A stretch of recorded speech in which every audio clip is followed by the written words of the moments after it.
Continuamos en la mañana. Al menos 9 personas murieron y cerca de 3.000 más resultaron heridas en el Líbano cuando los víperes o buscapersonas de miembros del grupo terrorista Hezbollah explotaron simultáneamente. Los víperes o estas buscapersonas son aparatos de mensajería que no necesitan tarjeta SIM ni conexión a internet.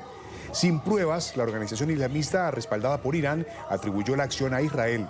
Según el ministro de Salud del Líbano, la mayoría de las víctimas presentan heridas en el rostro, el tórax y las manos. Hezbollah indicó que entre los fallecidos figuran 2 de sus miembros y el embajador de Irán en Beirut, Mojtaba Amani. Las explosiones se produjeron horas después de que Israel anunciara que extendía su frontera con Líbano, los objetivos de la guerra. Hasta ahora, centrada en la lucha contra el grupo terrorista Hamas en la Franja de Gaza. Desde el pasado 7 de octubre del 2023, Hezbollah ha lanzado ataques en el norte de Israel en apoyo a Hamas, que han obligado a decenas de miles de civiles israelíes a desplazarse.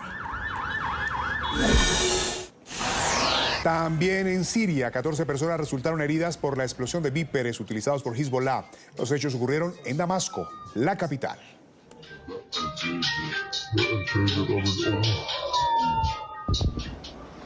La compañía Gold Apollo de Taiwán aseguró hoy que los víperes usados por miembros del movimiento islamista libanés Hezbollah, que estallaron simultáneamente el martes y que llevan su marca, fueron producidos y vendidos por su socio húngaro BAC. En un comunicado, la firma taiwanesa negó las informaciones publicadas por el diario New York Times, según las cuales estos dispositivos de comunicación les habían sido encargados.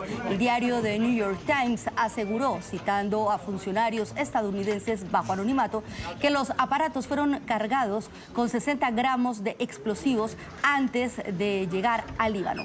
Según el medio, los víperes fueron manipulados por agentes israelíes. Y este tema ha despertado todo tipo de suspicacias, polémicas, controversias, y por eso hemos invitado a un experto, a Gabriel Colodro, es comunicador y presidente de la comunidad chilena de Israel. Bienvenido a La Mañana. Muchas gracias por la invitación. Primero que todo, ¿cómo están? Diana, Hugo, un gusto hablar con ustedes. Bueno, Gabriel, pues ansiosos de saber un poco más de cómo ha sido esta operación.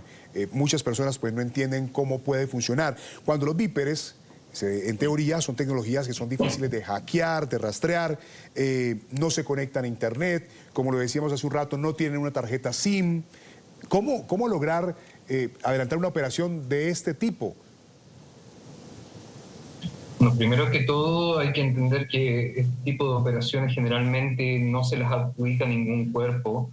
Una forma similar como ocurrió con el asesinato de Ismail Haniyeh, el líder político de Hamas en Teherán, tampoco fue adjudicado por ningún cuerpo. Pero cierto, todas las partes implican que, digamos, o acusan directamente a Israel de haber generado esta situación, lo que no podemos ni negar ni afirmar realmente con total seguridad. Sí es una operación compleja, estamos hablando de aproximadamente 3.000 equipos intervenidos o hackeados. Aún no es clara la forma en la que se ejecutó esta situación, porque como bien mencionabas es complicado, es una operación compleja de realizar, y lo impactante es la efectividad, ¿cierto? La efectividad y la precisión de lograr la inteligencia para justamente hacer este tipo de ataque de precisión hacia el grupo terrorista Hezbollah. Todos los involucrados eran miembros de Hezbollah y eso trae bastantes... no solamente el objetivo, ¿cierto?, de atacar directamente a un grupo terrorista, que en el caso de la guerra que está librando Israel contra Hamas y, digamos, extrapolarlo hacia Irán, esto pasa a ser parte, digamos, del intercambio donde Hezbollah ha atacado a Israel desde el día 8 de octubre. Ha atacado no solamente durante el mes de octubre, sino que cada día, desde el día 8 de octubre, el norte de Israel, incluso hace unos minutos, solamente hace 30 minutos, estaban sonando las sirenas en el norte de Israel por misiles o drones de Hezbollah contra población civil israelí. Entonces, Parte, como te mencionaba, del objetivo de realizar una operación así es atacar directamente a miembros de Hezbollah, pero por otro lado, ¿cuál es la consecuencia de esto? Que también se diluce cuántos miembros de Hezbollah están inmersos entre la población civil. Vimos videos en supermercados, vimos videos en las calles, en motocicletas, en autos, etcétera, y permite también así identificar miembros de Hezbollah, porque hay que entender que este tipo de aparatos, como bien mencionabas, no son aparatos comunes ni son aparatos que la gente utiliza en el día a día en 2024. O sea, me atrevería a preguntarle a ustedes, Hugo y Viviana, ¿cuándo fue la última vez que vieron un Viper en persona siendo utilizado? Asumo que, igual que yo, hace décadas, ¿cierto? La gente hoy día usa teléfonos inteligentes y los que no quieren usar teléfonos inteligentes usan teléfonos, digamos, comunes, que no tienen sistema operativo, digamos, dinámico como hoy, ¿cierto? Entonces, ¿quiénes Sí. utilizan este tipo de aparatos? Ajá, Los que necesitan solamente recibir instrucciones, de porque no acuerdo. puedes responder desde un Viper. Sí, sí. Gabriel, yo quisiera hablar ahora un poco sobre el conflicto, ¿no? Que empieza a tomar mayores dimensiones. Hace unos meses vimos el ataque de las fuerzas desde el Líbano hacia Israel, que puso en peligro ese muy famoso escudo de hierro que protege a gran parte del territorio israelí, que fueron cientos y cientos. Y ahora estamos viendo también esto. Es decir, se ha intentado evitar una escalada de este conflicto y que abarque territorio, pero a este punto y después de lo ocurrido ayer, aunque pues digamos que era algo que se podría esperar porque estaba casi que cantado, esto está escalando y está escalando más cara a cara Líbano-Israel.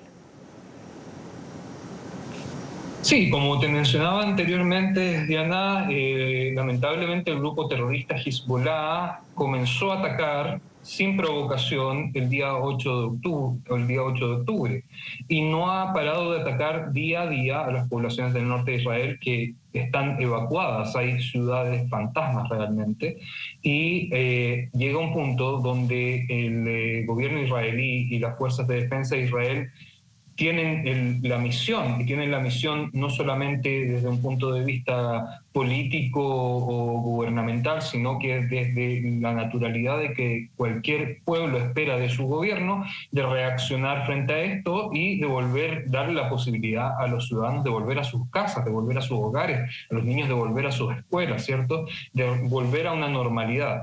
Lamentablemente se ha intentado por muchos meses una salida diplomática a esta agresión por parte de un grupo terrorista chií ligado directamente a la República Islámica de Irán, pero no han habido resultados. Estados Unidos ha intentado, otros países como Francia también han intentado lograr salir o intentar buscar alguna salida diplomática, pero hay una negativa rotunda por parte del movimiento terrorista Hezbollah, que vale la pena mencionar que no solamente funciona, digamos, en el sur del Líbano, sino que tiene una presencia política importante y un rol importante en el gobierno libanés, lo que extrapola la responsabilidad de las acciones de Hezbollah al Líbano completo.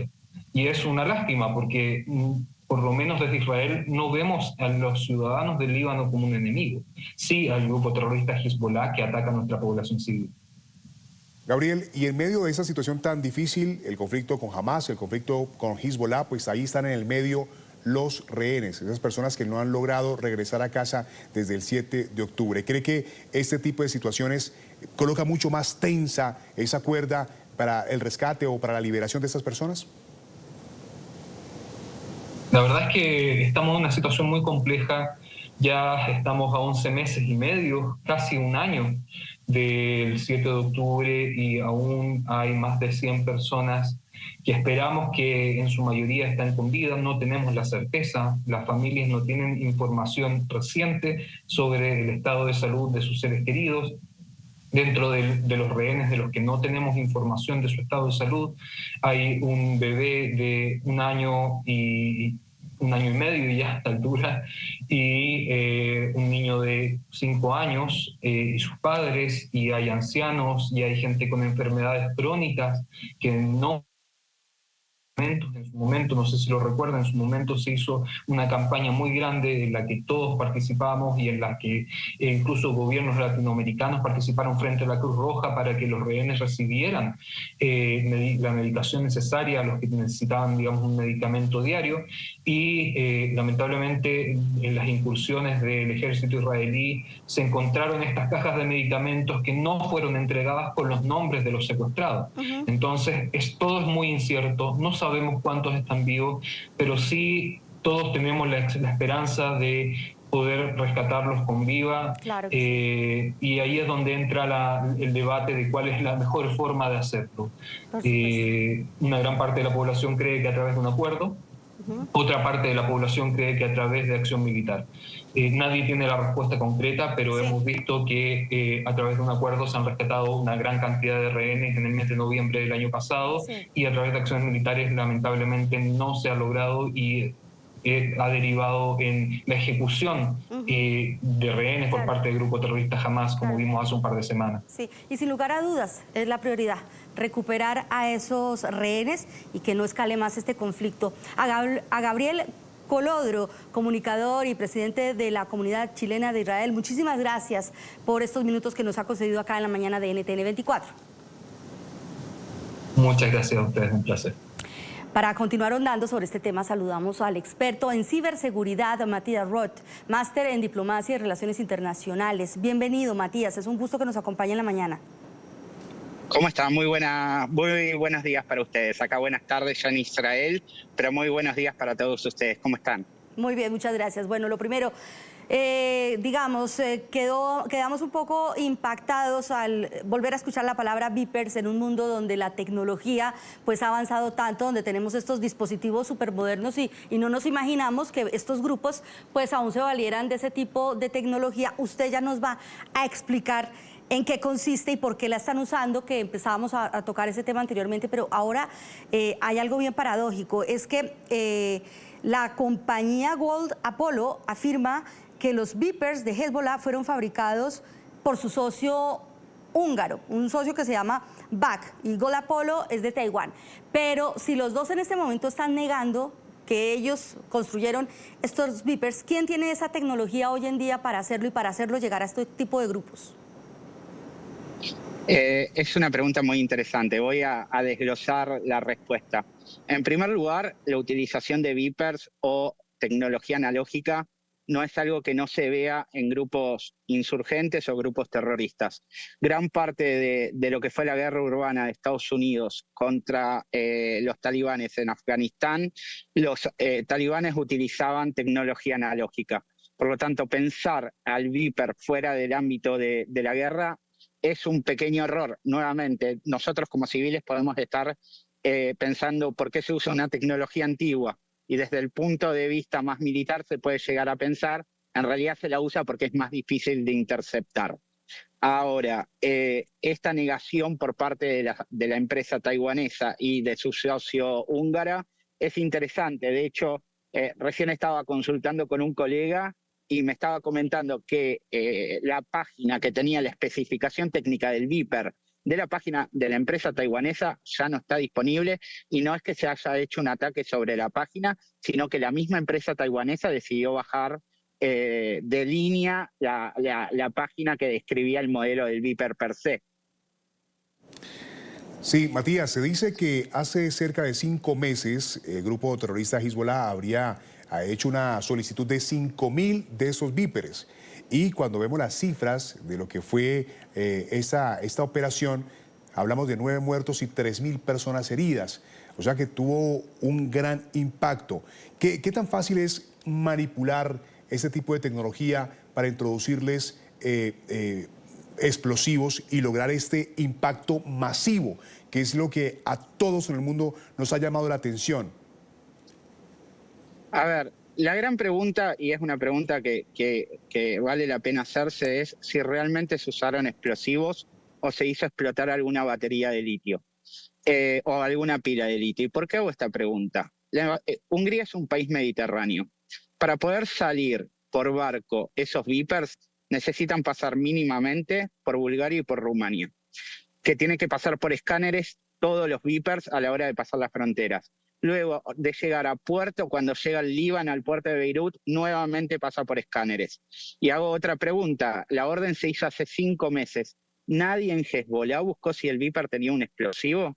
Por lo tanto, ahí son un montón de preguntas que uno hay que hacerse para empezar a entender el caso. Nuevamente, parece medio insulso que 3 países no hayan detectado un explosivo y también tener en cuenta que el propio grupo Hezbollah no haya detectado que sus rangos medios y altos estuviesen usando un dispositivo comprometido. Esa es la gran duda a la hora de pensar que el ataque se haya hecho con explosivos y no se haya hecho adulterando o haciendo detonar la batería per se que lleva el Viper.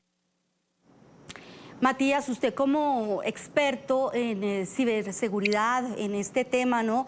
Y visto este conflicto que se está librando, donde vemos que no están escatimando recursos, no están escatimando ideas, creación para lograr poder perpetrarse unos contra otros, este tipo de ataques.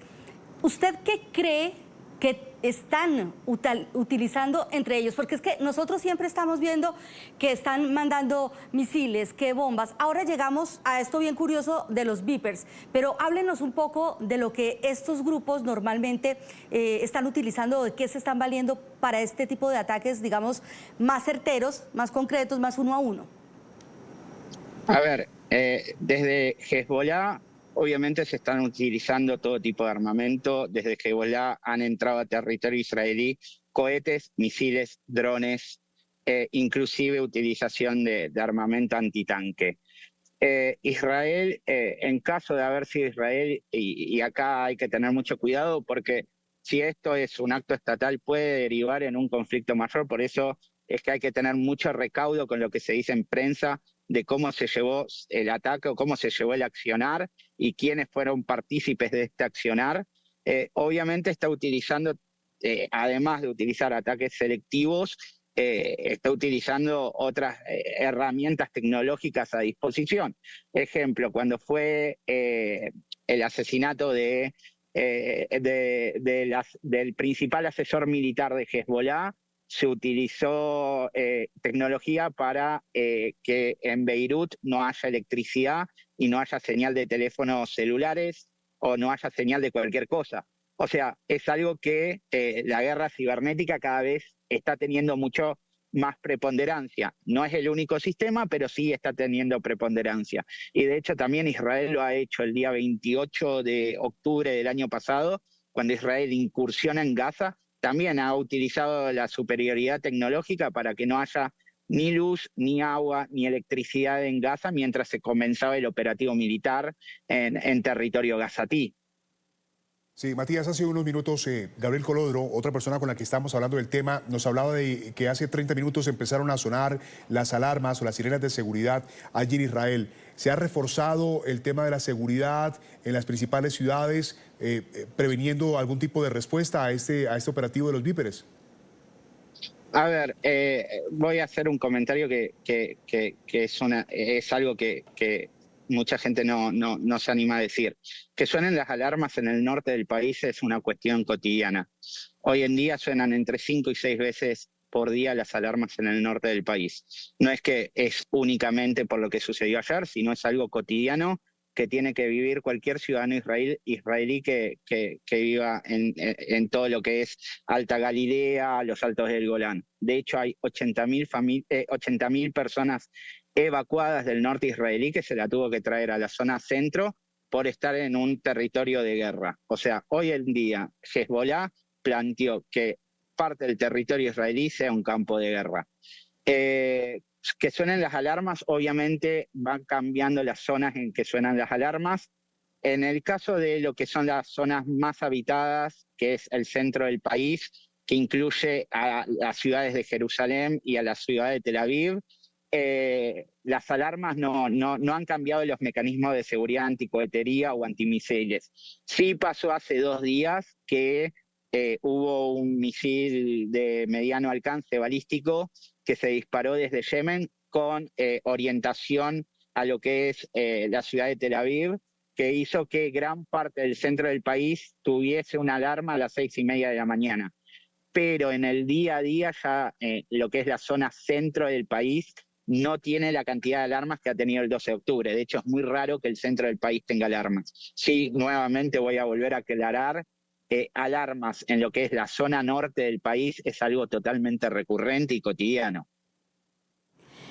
Matías Roth, experto en ciberseguridad, máster en diplomacia y relaciones internacionales. Muchísimas gracias por haber aceptado esta entrevista y darnos un poco de contexto sobre pues, esta noticia, la utilización de estos beepers, algo que para muchos pensábamos que quizás ya no eran usados por este tipo de grupos, pero bueno, ya comprendimos el contexto de esta información. Muchísimas gracias, Matías. Hasta una próxima. No, hasta luego. Feliz tarde para ti.